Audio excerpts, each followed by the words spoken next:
Good day, students.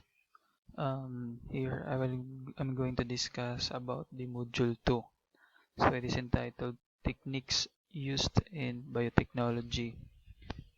So module description, it involves the classical and modern technologies utilized in biotechnology for the betterment of mankind and the environment. Then we have here the purpose of the module guide. So, module outcomes and module requirements. So, basahon tayo ng requirements.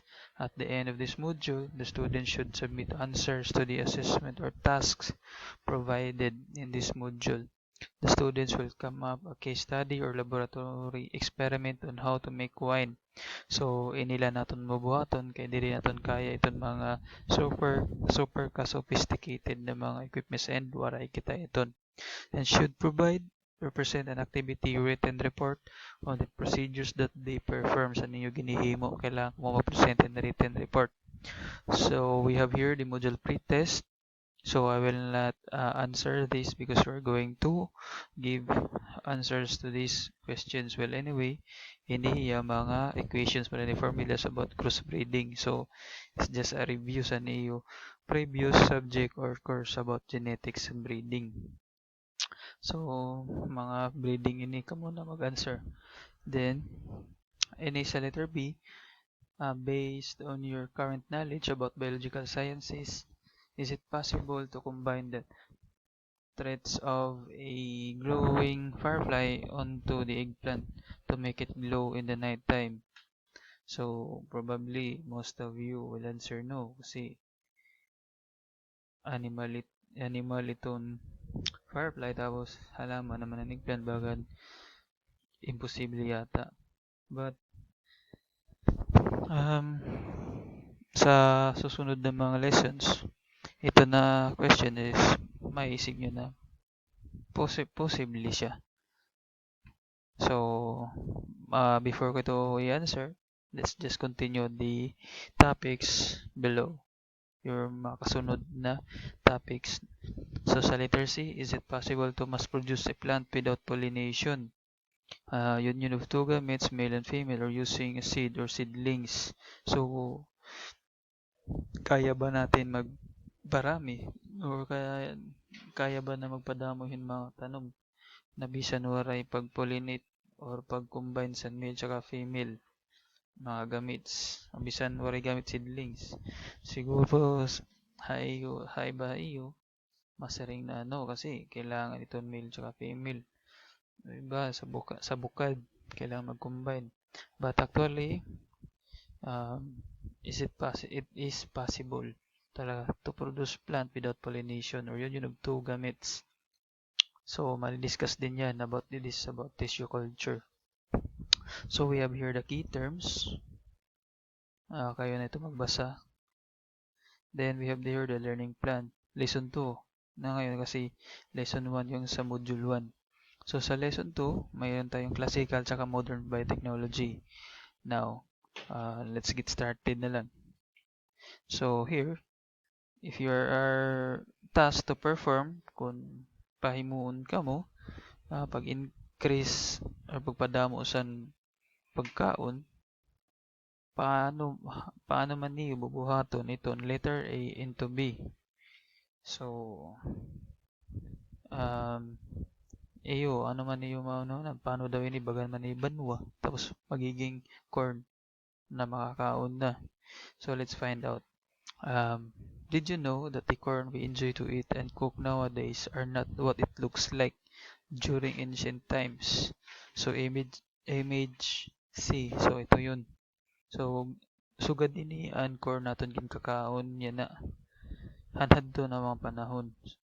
The high-yielding crops or improved livestock that the human utilize in this modern period are the products of continuous scientific research and biotechnology endeavor. So, kitaan niyo, grabe hadto ang corn bagala sugad din Bagang ko taigot makakaon o dili nakakaon. Tapos, because of crossbreeding sa nato mga scientists and researchers, so nagiging sugad din ang corn. So, here let's read in the Next are technologies utilized in biotechnology. I classified it or baga again di-divide ko ito sa tatlo. First, we have the strategy or approach by utilization of a whole organism. Or ito yung pinaka-first method. So, buong buo talaga ginagamit yung organism para sa kaupayan sa tao or di na sa tao pati rin sa environment. So here, mayroon tayong classical. Itong types of crossbreeding ginagamit, di ba? Whole organism to improve an organism kasi nagko-crossbreed tayo para makuha natin yung characteristics ng mga hayop or mga halaman na gusto natin. Kanina, may mga equations tayo. So, pag we have here the two-way cross or purebred cross. Itong si animal A or plant A, ginko-cross mo sa animal B or plant B. So, yung resulta nila, may da 50% ng characteristics ni A, tsaka may da 50% characteristics ni B. Then, we have here the three-way cross. So, si animal A, i-cross mo kay animal B, tapos may F1 na AB. Tapos, i-cross mo siya sa C. So, yung F2, yung result niya is 25% A, 25% B, tapos 50% sa C. So, ito yung 3-way cross. Then, mayroon din tayong 4-way cross. So, A times B, tapos C times D. Ito, A times B, B times F1 sa C, tsaka D. So, yung result niya is may hiya 25% A, 25% B, 25% C, tsaka 25% D. So, here, yung kasunod is crisscross. So, or the two-way rotational or rotational cross. Ito yan. Dito sa equation na to, A times B. Tapos, ito times mo ulit sa B. Tapos, yung result naman niya is ito times mo ulit sa A. So, ito yung crisscrossing. Then, we have here a three-way rotation crisscross. Tapos, integration. Tapos, grading up. So, creating synthetic breed. Itong crossbreeding, in-simplify na to. So, hindi ko na pag-iisa-isahin kasi mahaba-haba na. So, kukulangin yung oras. Let's go tayo sa ikalawang topic. Utilizing a whole organism. So, dito meron tayong yeast. So, yeast and baking and fermentation. Kanina is buong hayop or buong halaman ginagamit natin. Tapos dito naman, yeast yung gagamitin. So, yung yeast, very familiar sa atin. So, for example, baking. Di ba, pag kumakain tayo ng tinapay, ginagamit yung yeast. So, yeast are unicellular eukaryotic fungi with completely different properties from those of bacteria which are prokaryotic microorganisms. So, yung yeast, di-discuss na lang to dito. Ito yung mangyayari. Sa dough input, mayroon tayong sugar, bilivity, salt, minerals, vitamins, nitrogen sources, wheat bran. So, lalagyan natin ng yeast, performance during dough fermentation. So, medyo mag-i-enlarge siya. So, yung kinakain natin na mga tinapay ngayon, may dana ito hiya, yeast, para mag-grow, para medyo lumaki.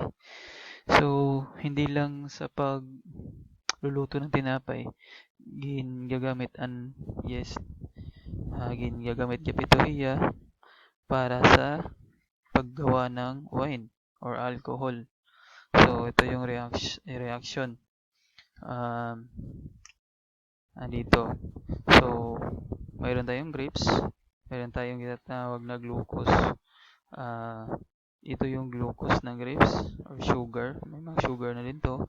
Tapos, lalagyan natin, i-introduce natin yung yeast. Tapos, yung reaction niya, siguro, in a period of time, ito yung lalabas. So, from Maldivian 3-glucoside grape. Tapos, mayroon tayong yeast. So, hydroxynamate decarboxylase. So, fermentation. Tapos, ito yung result wine. So ito yung activity niyo, amoy ninyo activity na hihimuon. And then another technology used in biotechnology, the APN or entomopathogenic nematodes.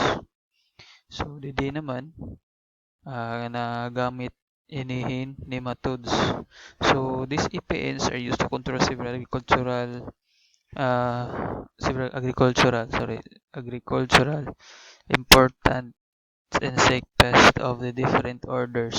So the first nematode, Enihiya, si Escarpocapsae, used usually in the control of an insect pest was reported 30 years ago. So matagal na ito, 30 years ago na. So APNs are increasingly being used as biological control of insect pests due to their successful biocontrol activity against various economically important insect pests. So DD and APN ginagamit inihiya. For example, ang inihiyan cutworms or fruit borer. So may da inihiya na introduce sa nematodes sa niya lawas, tapos masulod ni sa mga natural openings masakobhiya, and then ito bacterial release magdadamo inihiya, and then progeny produce to generation, so kakaunon inihiya na worm. So common in cycle nematodes, usually these EPNs makita nyo iniha soil. So amo ini ang mga examples and mga techniques or technologies used in biotechnology. The first method is the utilization of a whole organism. Yeah, for example, additional sa organism, pwede nyo gamitin yung praying mantis para pag-control sa mga insects sumisira sa iyo mga tanom or aphids. Kinakain din ng praying mantis yan. At saka iba pang mga living organisms na pwede nyo gamitin, na pwede nyo gagamitin para mag-upay ang iyo productions or masyan iyo environment. So, many class first method or first strategy is the utilization of a whole organism. Sa review, pwede tayo gumamit ng isang hayop o isang uri ng hayop o isang uri ng halaman para makakuha tayo ng maganda or para makahimok-itahin, maupay na offspring or result, maupay na quality. Tapos mayroon mga pwede yes, gigamit gyap and yes para paghimuhin tinapay, hindi pag tinapay sangkap ngayon, paghimuhin tinapay or pagluluto ng tinapay. Tapos wine. Tapos ito APN. So sa susunod class, ito utilization of part of organism. So i-discuss ko ito mamaya.